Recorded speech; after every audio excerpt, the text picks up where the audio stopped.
Hey everybody, it's Brandon here again. Today I'm coming to you from the bunker, and we are going to be talking about the emotional battle of art.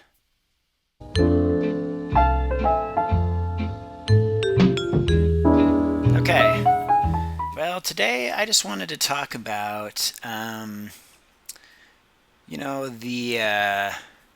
what I feel is kind of the biggest challenge to becoming a better artist.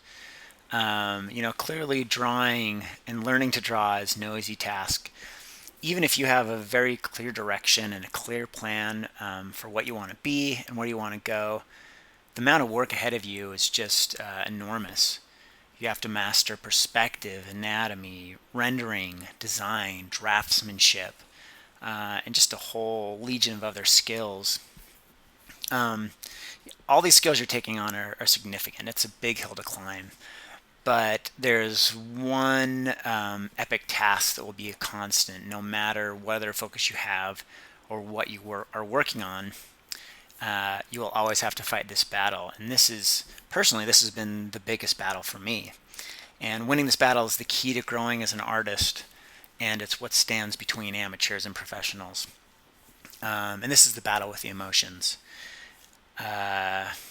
And Learning to understand, to be able to work with, around, and through your emotions and or despite your emotions is the most valuable thing you can learn as an artist. So these have definitely been the biggest barrier for me, the biggest challenge I've faced. So I want to just talk about some of the emotions I've dealt with as an artist as I've kind of struggled to get better at what I do, to gain new opportunities. I'm going to talk about three emotional challenges and some of the tools that I've gained to try to deal with them. These are all different emotions. You may have different challenges, and I would just say, in general, whatever the challenge is, use it as a teaching experience. Let your life be a little bit of a laboratory, and just kind of be aware. Be aware of the things you feel. Be aware of the challenges you face, and just always think carefully about the successes you have. Pay attention to those things, and hopefully you can learn and grow and overcome those frustrations. So, okay, let's talk about the first emotional challenge. The first emotional challenge, and I think this is the most common for any artist, especially one that's starting out, is dealing with frustration. So, whatever you're drawing, it's learning how to draw a good ellipse, trying to figure out perspective, trying to figure out design, just trying to draw something that looks like the thing you're looking at. Those are all very difficult tasks. But it's not necessarily the difficulty of the task that it's going to stop or defeat the new artist. It's frustration. This goes for anything that you're trying to learn to draw. It's the first thing that stops artists. So I want to talk a little bit about what frustration is and how you can maybe think about frustration that can help you deal with it more healthily. So frustration is a message that your brain is sending you. And the trick to dealing with frustration is to interpret that message correctly. So literally what the message is it's just your brain telling you this is too much for you. And there's very good reasons why our brains have been adapted to send messages like this. We definitely need to sometimes have breaks and know when to stop. Otherwise, clearly we die in a lot of cases. But it also sets off a lot of times when we clearly could do much more. So let's talk about this message when your brain tells us that this is too much for you. When you're a new artist, when you're not used to frustration, the way it's not uncommon to interpret it as being this will always be too much for you. The better way to interpret it is to think about it as this is too much for you today. There's such a huge difference between those two ways of thinking about frustration. The first way of thinking about frustration, that this will always be too much for you, obviously, the message there is just that you give up and you don't continue. This is too much today, that tells you maybe you take a break today and we go out again tomorrow. Every day is a new day. But it also tells you a little bit more about what's going on in your brain. So, drawing is a mental skill, and for the mind to grow, it has to be challenged. Frustration is your mind telling you that it is being challenged. If I were to compare it to something, it's like someone that's lifting weights. You might hear about a weightlifter talking about feeling the burn.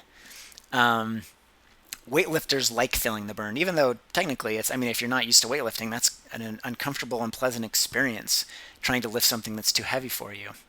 But a weightlifter knows that when they feel the burn, it means their muscles are being challenged and they're being taxed. They're lifting weights to a point that it's too much for their muscles, and when their muscles are challenged, their muscles grow. The same happens with the brain. When the brain is frustrated, it grows. So the real trick to dealing with frustration is to seek it out.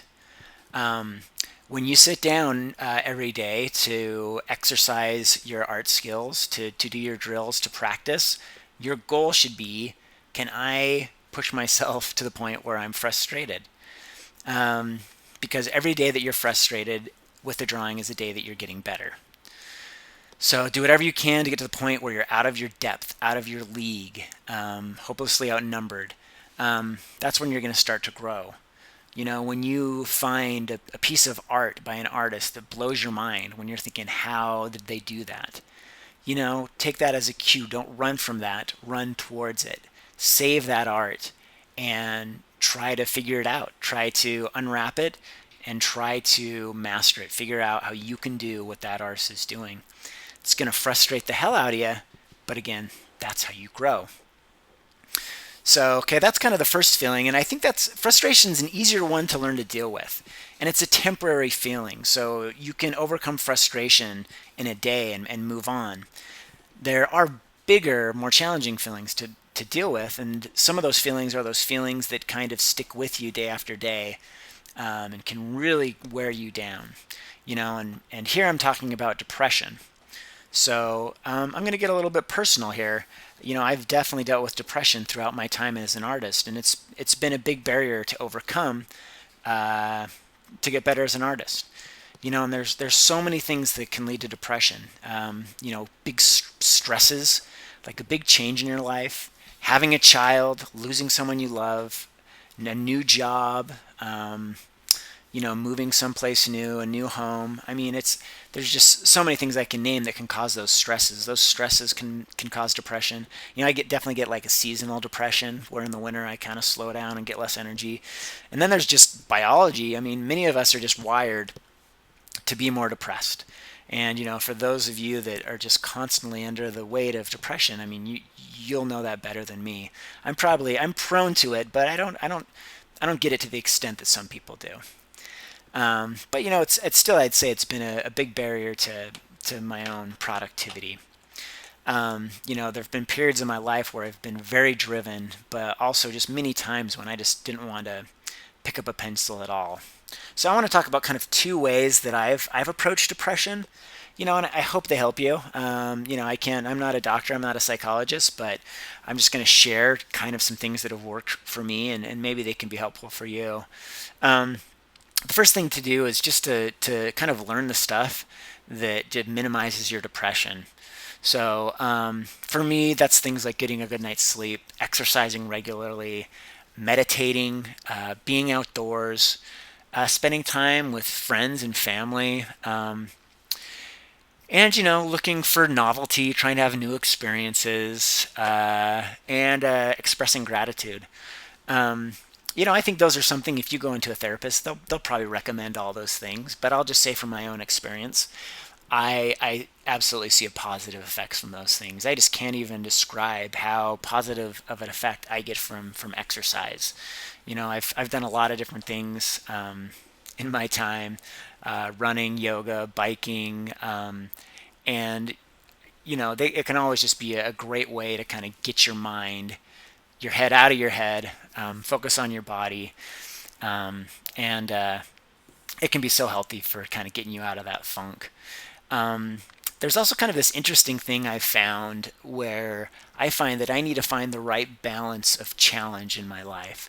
The one way you could think of it is having the right amount of discomfort. Um, if I take things too easily, I can get very lethargic and depressed. But if I push myself too hard, I can totally get burned out. I've dealt with the fallout of working overtime, big time, and becoming so sick of drawing I didn't want to anything to do with it. And on the flip side, I've become more depressed when I've thought, okay, I'm just going to take it easy for a while, and soon I just feel like a you know a potato. Don't want to move at all. But there's also something to be said for not overthinking depression. If you fancy yourself a somewhat clever, intellectual person that likes complex ideas like I do, it can be really easy to dismiss the pat kind of self-help book type solutions that are very simple. But those some of those things work. Talking about things like just positive thinking, expressing gratitude, those things can be extremely helpful. It's easy to kind of giggle at this Stuart Smalley type of thought of looking into a mirror and giving yourself daily affirmations. But I've totally found great benefit from things like patting myself on the back. When I just for finishing a day's work, saying, "Hey, you finished a day's work. Good job." You know, pat yourself on the back for doing the dishes. Psyching yourself up before a day's work, cheering yourself on, and even just like paying attention to negative thoughts and challenging negative thoughts. Just saying like, I'm sick of these negative thoughts. I'm going to move on to something else. And it can sound kind of cheesy, but sometimes that's all you need to turn your day around, or at the very least stay afloat. To give you an example, right now I'm in this cold, dark basement and it's raining outside, and I could totally just complain about that and say, why don't I have some beautiful office with an awesome view and, a giant Cintiq to work on, rather than thinking about where I am in life that is so amazing. I mean, I've worked enough years doing art that I can afford to take some time where I'm not actually making money and try to invest it in other things. I can invest it in making YouTube content. And more importantly to me, I can invest it into making the comic book work that I'm working on. I need to focus on those things that I have that are awesome and not focus on like, oh, I'm in a basement. The walls aren't covered with drywall. It's raining outside. Which I know isn't always easy. And I'm not going to try to say that it is easy. But that's the idea. If we can just focus on gratitude, focus on the positive, that can really help push again that depression and the negativity. So the second way to deal with depression, and this is kind of a little bit harder to deal with, but I think it's super important, and it can actually help you to get through it in a really positive way. And that is to just kind of learn to work through it, even when you're not feeling like it. Stephen Pressfield calls this learning to be miserable. And I just want to be clear that this doesn't mean teaching yourself to be miserable, but learning that it's okay to be miserable and you can still be okay and you can still be productive and you can still be a good person. One of the tricks that I use to get started on a day I don't feel like working is to tell myself that I'm just going to work for 10 minutes. I can be miserable for 10 minutes. You can be miserable for 10 minutes. Anyone can be miserable for 10 minutes. Sometimes I work for 10 or 30 minutes or an hour or two, and I just feel miserable. But honestly, that's the exception. More often I'll get started, and I find that just by starting and getting working, my mood changes. And on those days when it doesn't, I mean, every once in a while, I can grind through a miserable day and then, take a break after that and say, okay, I'm going to just take it easy this evening and kind of enjoy myself. But learning to work even when you're miserable is a really fantastic skill to learn. While you're in your funk, it's important to remember that feelings will end eventually. Sometimes I'm hesitant to work when I'm not feeling 100% because I'm concerned that it will affect the quality of my work. But I kind of think that's a cop-out. I've noticed that on those days when I've just grinded through work and not felt that great about it, sometimes I go back and look at that work and I am really happy and proud with what I've done. So I just don't let a bad mood stop you from working. Maybe you're gonna have to grind, but probably it's gonna be better than you think. So that's a long list of stuff. I mean, clearly it's something that I've dealt with a lot and thought about a lot because I have a lot of things to say about it, and I have a lot of strategies. I mean, it can come at you from so many different angles. I feel like I've had to develop lots of different strategies to try to deal with it and prevent it and attack it when it comes along. But I constantly fight it. Sometimes I lose, but I win enough that I'm able to do the things in life that matter to me the most. I create art consistently. I take care of my family, and I even do the dishes sometimes. So there's one more emotion I want to talk about, and this one's gonna sound kind of odd to say as a negative emotion. Or it's not really a negative emotion, but it's an emotion that can be a barrier, and that emotion is inspiration. And I think there's kind of a cluster of positive emotions that can go with inspiration. It's inspiration, it's energy. I mean, maybe it's even kind of, you could call it a little bit of a manic feeling, although I don't have those very often. But I also feel like curiosity for me is very attached to that. I personally am someone that can be very curious about a lot of things, which can be an asset to me, but it can also be a big distraction. And when I get very curious and I'm curious about lots of different things, I'm popping between this website, this video, that video, and I'm doing all these other things except the work that I want to be doing. I also find that I have rare moments where I get so wrapped up in my work that I don't want to stop. I end up letting my work time bleed into family time. I can skip eating or skip exercising, and later I suffer the consequences. So it's important to create limits for yourself. Henry Miller and Cory Doctorow have both made this recommendation on writing before, that you just schedule your writing.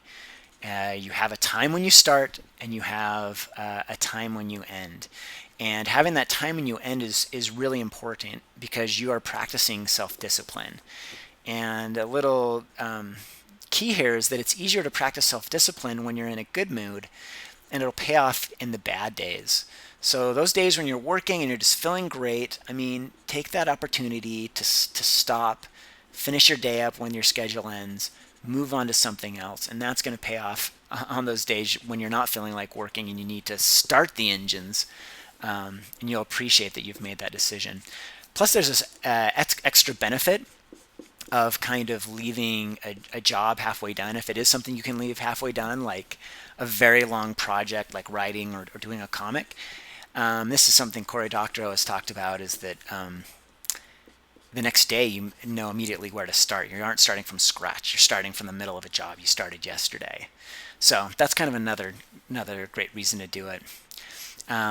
So I mean, that's it. I'm sure I could go deeper into the subject. I mean, geez, I didn't even think about procrastination. That's a whole other barrier we could talk about, and that would be another great topic for a video. So let me know what you guys think. I've actually have some things to say about procrastination, so if you'd like to hear that about that, please let me know. Let me know in the comments or wherever.